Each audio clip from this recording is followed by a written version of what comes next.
Hey, what's up, you guys? My name is Wolf, and welcome back to another episode of LEGO Arts. So, in our last episode, we did a showcase on Little Nightmares 2, featuring Mono and Six, and this time we're doing with a solo minifigure showcase. Okay, so what I was working on at the same time as Little Nightmares, and as you can see, it's none other than Doom Eternal. So this is definitely this is definitely a project that I wanted to do for a little while, but I kept pushing it off. That ever since I finished playing Doom Eternal on the channel, I kind of wanted to see what the Doomslayer would look like as a minifigure, but I kept pushing it off because I had no idea like how I would be able to do it.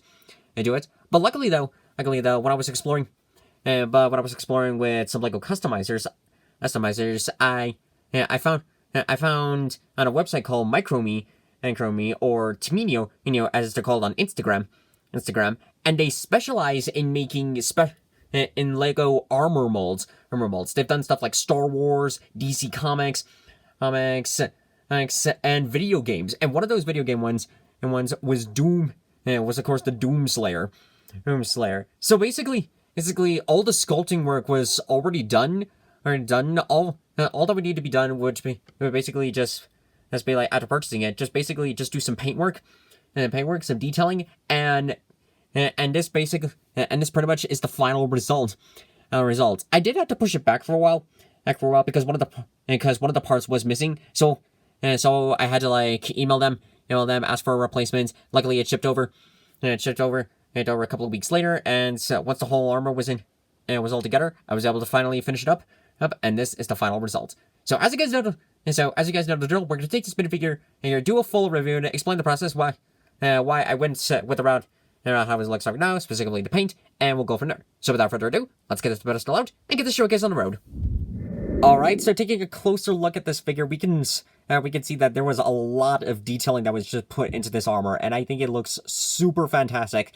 I removed the shotgun out of the way for now. We'll bring it back in again, but just looking at this whole figure in general is super impressive of how they did it. I don't know how Tuminio like did this, but they did a fantastic job at perfectly like capturing the Doom guy's armor, and it's really cool.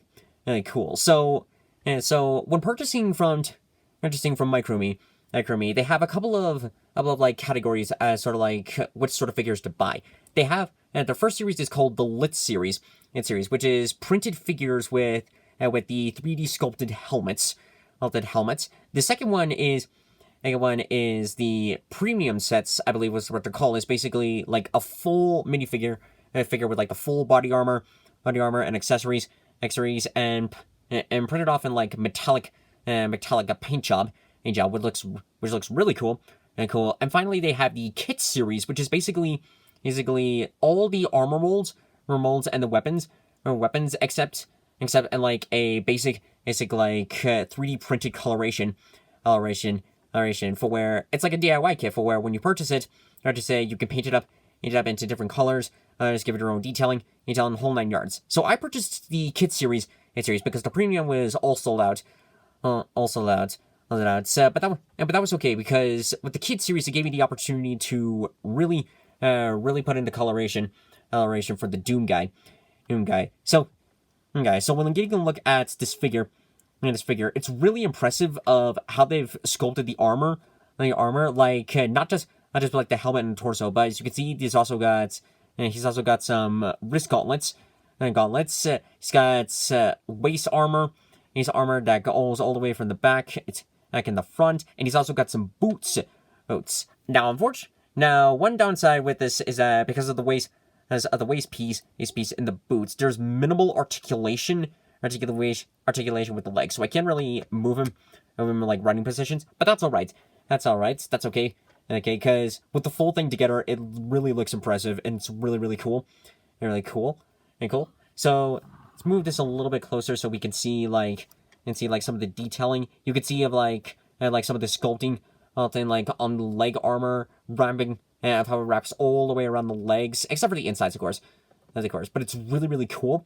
And with the paintwork, and what I did was I basted it into an acrylic black first with the entire armor. I then went back back with like the green. The green I kept changing to match it up as best I could with the Doom guy in the game, and this.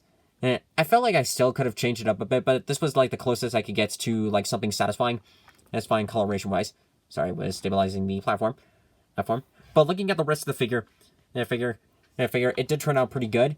And then went back with some browns, on like the shoulder arm, for the shoulder armor, the abdomen, a little bit on the torso, and same thing with the back. That you could see of like how the sculpting continues on with the back, and as you can see, like he's got a little grenade launcher. This can actually be removed, and as we look here, there's a magnet inside of it, and same thing to the back of this. Like it is, so that way we can put this back on for the Doom guy, and can put it in little positions, and it looks really cool. The wrist gauntlets I did had to modify a little bit. Like when getting this figure, it was a little bit hard to attach it onto the minifigure. So when purchasing these, I don't know about the Premium Lit series, but for the kit series, you might need to take a molding tool and just do a little light sanding like inside the armor, and the armor on the legs, the waist piece, and especially with the helmet if you want to remove it. It's like if you want to remove any of these pieces, you'll have to do a little sanding, but be careful not to do too much of it. You can't really see it, but I did accidentally cut off a little bit of this wrist gauntlet, and had to repair with super glue. So so the material is pretty solid. It's pretty good, but it is slightly delicate if you chip too much of it off. So it's basically like it's like with the minifigure arms that I made for Little Nightmares 2. Like you have to be precise and careful with those things if you don't want to damage them too much. Anyways, looking at with the rest of the arm, we could see of course on the left arm he's got his wrist blade. Really cool. I like it. And looking more on the helmet, I'm gonna remove it here so we can like first see the face. As you can see, this is the same face that I had in one of my Mandalorian minifigures that I got for Christmas.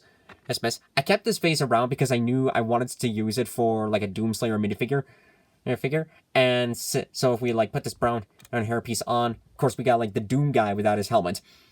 I think it matches up pretty well. Gives him that sort of like aggressive face. Looking a little bit closer at the helmet is really cool of how they captured that detailing on all around the helmet and the helmets.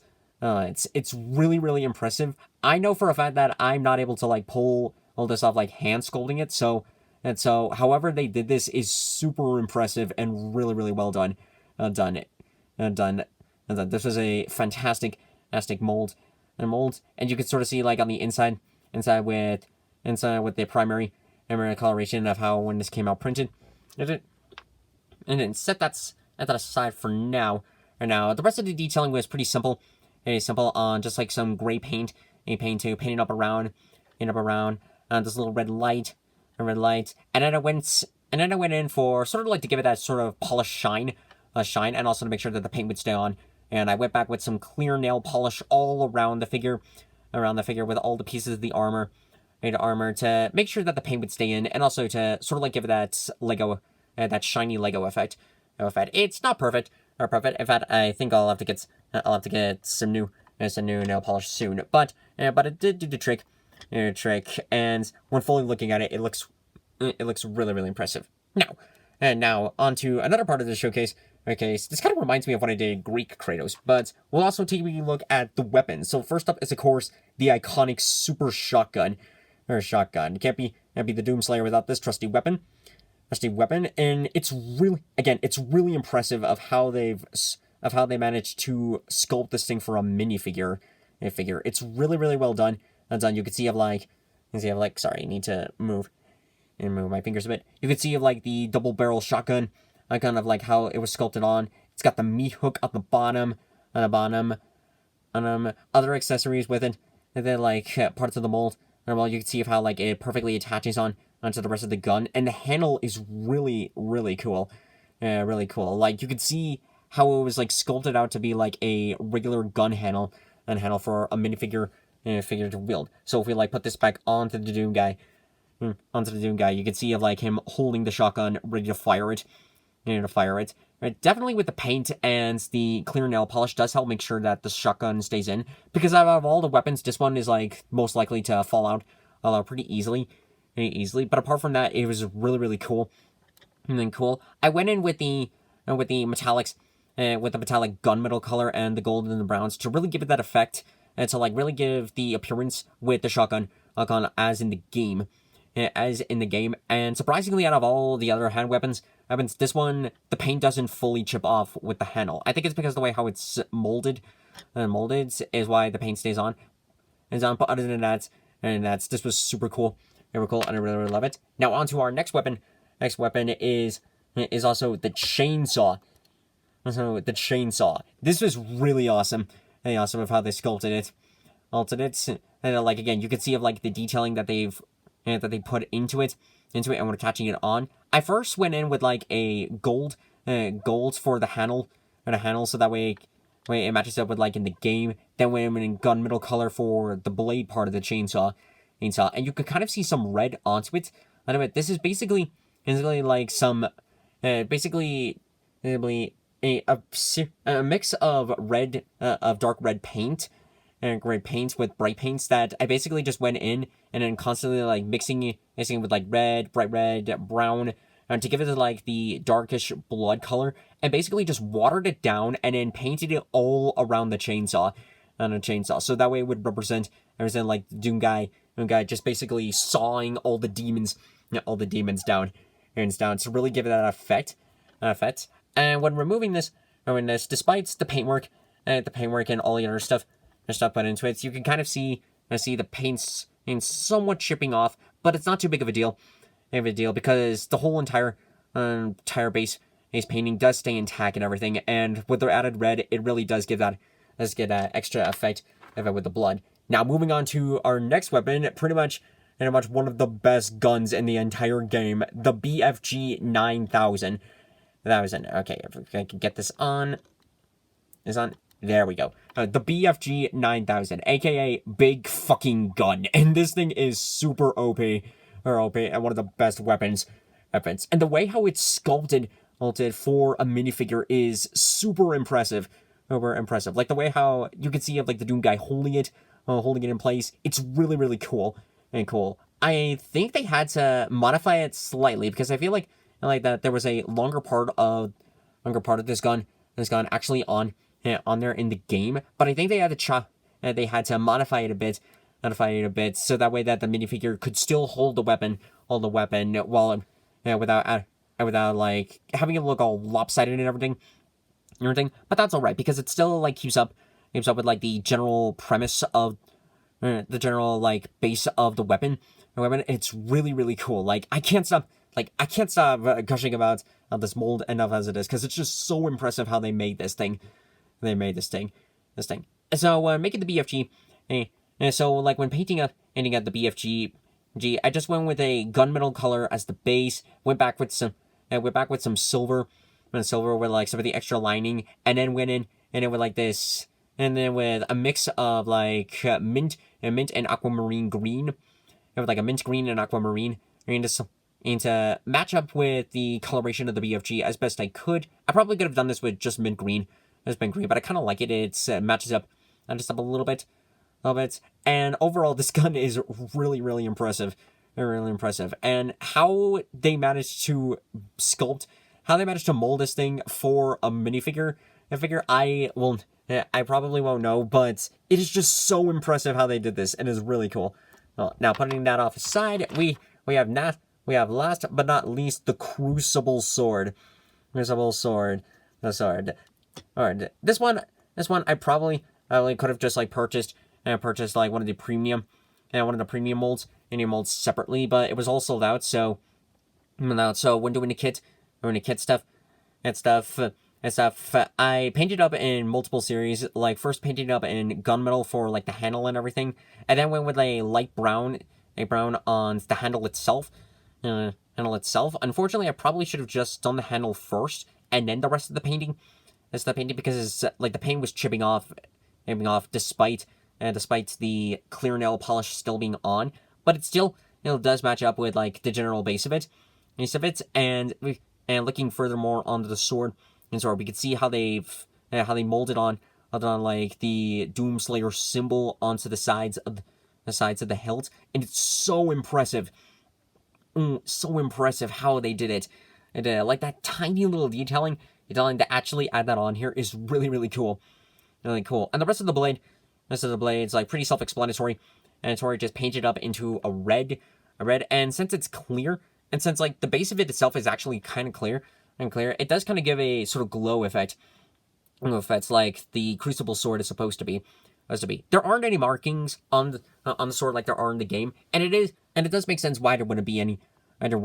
Because it's all like tiny, and some of it's like pretty random onto there.